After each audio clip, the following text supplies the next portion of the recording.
अस्सलाम वालेकुम स्टूडेंट्स। आज जो हमारा टॉपिक है डिमांड एस्टिमेशन का है। डिमांड एस्टिमेशन बेसिकली सबसे पहले तो हम देखते हैं कि जो डिमांड है, डिमांड थ्योरी के अंदर जस्ट हमें पता चलता था कि what is the relationship between price and quantity demand. अब डिमांड एस्टिमेशन, एस्टिमेशन के वर्ड से जैसे आपको पता है कि अंदाज़ा लगाना किसी चीज़ का, तो कोई भी फर्म जो है वो अपनी प्रोडक्ट की डिमांड का आने वाले टाइम के अंदर अंदाज़ा लगाना चाहती है। किस टाइम के अंदर? फॉर एग्जाम्पल अगर वो अपनी प्रोडक्ट की प्राइस को चेंज करते हैं, उसकी पैकेजिंग को, उसके साइज को डिफरेंट चेंजेस लाने की कोशिश करते हैं अपनी प्रोडक्ट के अंदर, तो फिर उनको ये होता है कि उस चेंज के आने के बाद जो डिमांड कंज्यूमर की तरफ से उसके अंदर क्या चेंजेस आ सकते हैं। फॉर एग्जाम्पल ये जो आपके सामने डिमांड की इक्वेशन है, quantity demand of product x, ये किस चीज़ के ऊपर डिपेंडेंट है? प्राइस ऑफ प्रोडक्ट एक्स है, इनकम ऑफ द कंज्यूमर है, प्राइस ऑफ रिलेटेड गुड्स है या सब्स्टिट्यूट्स या जो भी गुड्स हैं उनकी आप कह सकते हैं test and habits of the consumers. तो इन सब चीज़ों के ऊपर जो है किसी भी प्रोडक्ट की डिमांड जो है वो डिपेंड कर रही होती है। तो दैट मीन्स के डिमांड एस्टिमेशन के अंदर हम देखेंगे कि ये सब चीज़ें जो हैं इनको सामने रखते हुए कोशिश करेंगे कि डिमांड को एस्टिमेट जो है वो कैसे किया जा सकता है। तो यहाँ पे दो तरीके होते हैं डिमांड की एस्टिमेशन के। एक है क्वालिटेटिव टेक्निक्स होती हैं और दूसरी क्वांटिटेटिव टेक्निक्स होती हैं।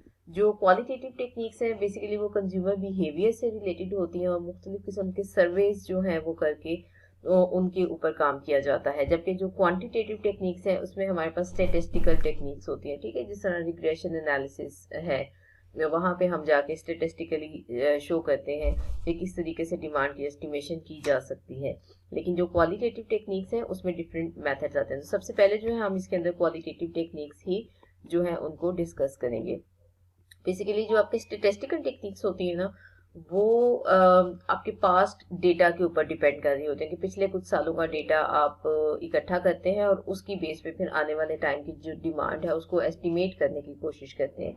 लेकिन जो क्वालिटेटिव टेक्निक है या सर्वे मेथड्स हैं उनमें आप एट प्रेजेंट देखते हैं कि कंज्यूमर का क्या बिहेवियर है। अगर आप अपनी प्रोडक्ट के अंदर कोई चेंज इंट्रोड्यूस करवाते हैं तो फिर आपका जो कंज्यूमर है वो कैसे बिहेव करता है, ठीक है। ये सारी चीजें जो है ये हम देखते हैं क्वालिटेटिव सर्वेस के अंदर। अच्छा, इसके अंदर फिर डिफरेंट मेथड्स हैं सर्वे टेक्निक्स के। सबसे पहले इसके अंदर आता है कंज्यूमर सर्वे आ जाते हैं मार्केट के अंदर, ठीक है। कंज्यूमर सर्वे मेथड्स हैं, मार्केट एक्सपेरिमेंटेशन है, ऑब्जर्वेशन एंड शेडोइंग आती है और कंपेटिटिव इंटेलिजेंस आते हैं। वन बाय वन अब हम इन सारी चीज़ों को देखते हैं। कंज्यूमर सर्वे मेथड्स, सर्वे मेथड्स में ना डिफरेंट टेक्निक्स होती हैं। एक है कंज्यूमर इंटरव्यूज। इंटरव्यू का आपको पता है फेस टू फेस जो है क्वेश्चन पूछे जाते हैं कंज्यूमर से। अपनी प्रोडक्ट के अंदर अगर आप चेंज लेकर आते हैं तो फिर उनकी डिमांड के अंदर किस किस्म के चेंजेस जो हैं वो आ सकते हैं। तो ये जो है कंज्यूमर इंटरव्यूज के। अच्छा, कंज्यूमर इंटरव्यूज जो है ना बेसिकली उससे आपको पता चलता है कि आपकी प्रोडक्ट की जो इलास्टिसिटी है उसके अंदर क्या चेंजेस आ सकते हैं। इलास्टिसिटी मीन कि आपकी प्रोडक्ट की डिमांड किस हद तक जो है वो चेंज हो सकती है। दूसरा तरीका कंज्यूमर सर्वे मेथड का है क्वेश्चनेयर्स है। जैसे आपने देखा होगा कि कोई रिसर्च का स्टूडेंट होता है वो आपको डिफरेंट क्वेश्चनेयर्स दे देते हैं फिल करने के लिए, तो ये एक डेटा कलेक्ट करने का तरीका होता है। फिर उन क्वेश्चनेयर्स के अंदर जैसे जैसे आप आंसर करते हैं उसकी बेस पे वो क्या करते हैं अपना एक जो है ना रिजल्ट, अपनी जो कंक्लूजन्स जो है वो उसके ऊपर बेस कर रही होती है। तो इसी तरह फॉर्म्स जो है वो समटाइम कंज्यूमर को फॉर्म्स की फॉर्म में दे देते हैं। आजकल हार्ड फॉर्म में नहीं होता है, आपने देखा है। समटाइम आप खोलते हैं, कोई भी पेज खोलते हैं, फेसबुक है, इंस्टा है या इसके अलावा कोई भी सोशल मीडिया पेजेस है, तो वहाँ पे आपको इस तरह के फॉर्म्स जो हैं वो दे दिए जाते हैं कि आप इसको येस और नो करके जस्ट फॉर्म को जो है ना वो फिल कर देते हैं। तो इस तरह के क्वेश्चनियर्स जो हैं ये भी फॉर्म के लिए हेल्पफुल होते हैं देखने के लिए कि कंज्यूमर कैसे बिहेव करता है। जिस तरह लाइकेट स्केल्स है ना, लाइकेट स्केल्स जो है वो लाइकिंग से है कि कोई फर्म जो है वो अपने कंज्यूमर से पूछती है कि अगर वो अपनी प्रोडक्ट की प्राइस को थोड़ा सा बढ़ा दें तो वो फिर उसके बाद कैसा बिहेव करेंगे। क्या वो उनकी प्रोडक्ट को परचेज करते रहेंगे, छोड़ देंगे, या उसकी कम क्वांटिटी जो है वो आने वाले टाइम में परचेज करेंगे। तो इस तरह क्वेश्चन जो है वो भी हेल्पफुल होते हैं फॉर्म्स को डेटा कलेक्ट करने के लिए और अपनी कंक्लूजन्स ड्रॉ करने के लिए। फिर एक और चीज इसके अंदर कंज्यूमर सर्वे मेथड के अंदर आती है, फोकस ग्रुप्स होते हैं। समटाइम ग्रुप डिस्कशंस जो है वो कंज्यूमर्स की कराई जाती है। आपको पता है कि इस तरह के जो ग्रुप में किया जाता है ना वो बहुत ज़्यादा इंपॉर्टेंट होता है। फॉर एग्जाम्पल आपकी फ्रेंड्स का एक ग्रुप है, वो आपस में किसी चीज़ के ऊपर जो है वो डिस्कशन कर रहे होते हैं। कोई एक फ्रेंड जो है वो बताती है कि मैं कोई स्पेसिफिक ब्रांड का जो है वो शैम्पू यूज़ कर रही हूँ, तो उससे मेरे बाल बड़े अच्छे सॉफ्ट और सिल्की हो गए हैं, हेयर वॉल्यूम जो है वो उससे इंक्रीज हो जाता है। तो क्या होगा कि ग्रुप के जो बाकी लोग हैं वो सब के सब नहीं तो कम से कम एक दो जो है ना, मे बी वो भी उससे क्या करेंगे, इम्प्रेस होके वही वाली प्रोडक्ट जो है वो यूज करना शुरू कर सकते हैं। दैट मीन्स कि जो हमारी जो ग्रुप डिस्कशंस होती है ना, उसका सोशल इन्फ्लुएंस होता है, हम सब एक दूसरे को बताते हैं चीजों के बारे में और लोग जो है वो उनको यूज भी करते हैं। तो इस तरह फॉर्म्स जो है इस समटाइम ग्रुप फोकस जो है वो रखती हैं और इस तरह की डिस्कशंस के थ्रू भी अपनी प्रोडक्ट को प्रमोट करने की कोशिश करती है। तो कंज्यूमर सर्वे मेथड में क्या है, इंटरव्यूज है, क्वेश्चनियर्स हैं और फोकस ग्रुप डिस्कशंस जो है उनसे कंज्यूमर सर्वे किए जा सकते हैं। दूसरा तरीका जो है वो है मार्केट एक्सपेरिमेंटेशन का। एक्सपेरिमेंट का वर्ड आ रहा है, तो दैट मीन्स कि प्रैक्टिकली कोई चीज जो है ना, कोई काम जो है वो करके देखा जाता है कि उससे आपको क्या रिजल्ट मिलेंगे।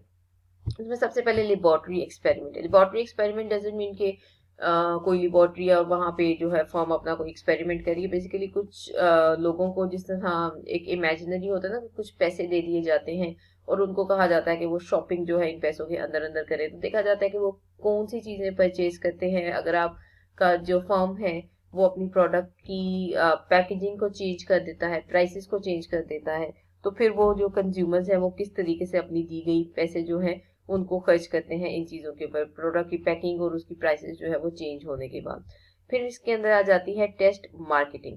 कभी कभी फर्म्स जो है ना वो अपनी कोई नई प्रोडक्ट लॉन्च करते हैं ना, तो वो पूरी मार्केट के अंदर लॉन्च नहीं करते बल्कि मार्केट के कुछ एरिया के अंदर। मार्केट की जब हम बात करते हैं ना, तो दैट मीन्स कि अगर आपकी फर्म पूरे कंट्री के अंदर सप्लाई कर रही है तो वो पूरा कंट्री जो है ना उसकी उस प्रोडक्ट की मार्केट है।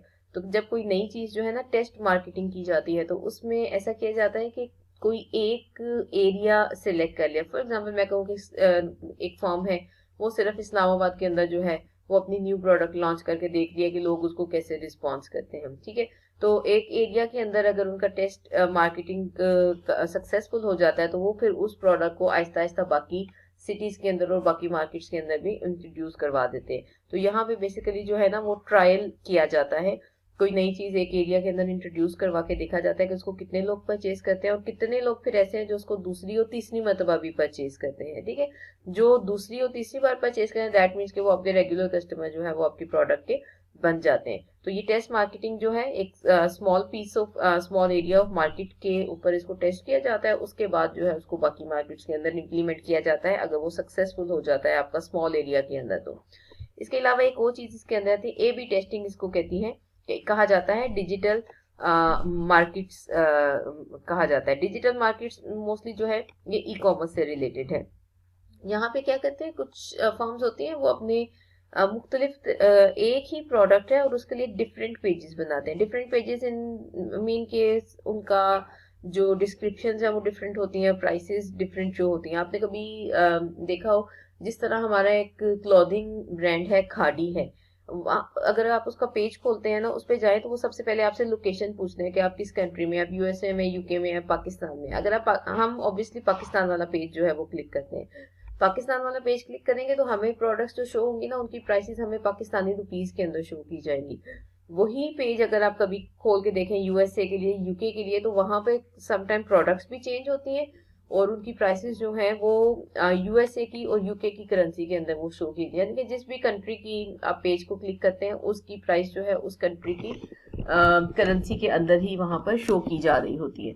और वो जो प्राइस है अगर आप उसको कन्वर्ट करके देखें तो उसमें और हमारी प्राइस के अंदर सेम प्रोडक्ट जो है उसमें बहुत ज्यादा फर्क होता है। तो इस तरह की जो ए बी टेस्टिंग है ये डिजिटल मार्केटिंग और ई कॉमर्स के अंदर जो है वो यूज की जाती है। और ये भी एक तरह का मार्केट एक्सपेरिमेंट ही होता है कि लोग पे जो है वो कौन से लैंडिंग पेज पे ज्यादा जाके बाइंग करते हैं।